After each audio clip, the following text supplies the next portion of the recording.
My name is Anthony Mataloni, and I'm going to talk about how to photograph implied nudity.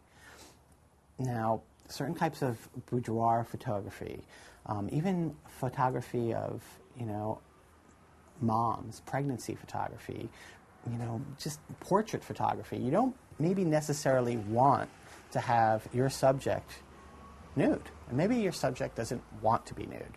These are certain ways that you can imply nudity. One way that I like to do it is by silhouetting somebody. They could totally have a certain amount of clothes on, a bathing suit, for instance, and you could have them silhouetted against a wall where it could look like they're actually nude. That is one of the best, trying to imply that someone is naked when they're not really naked.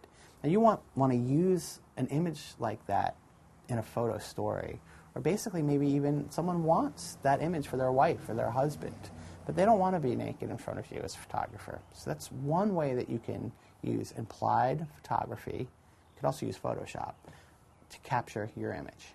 And that's how I would use implied nudity.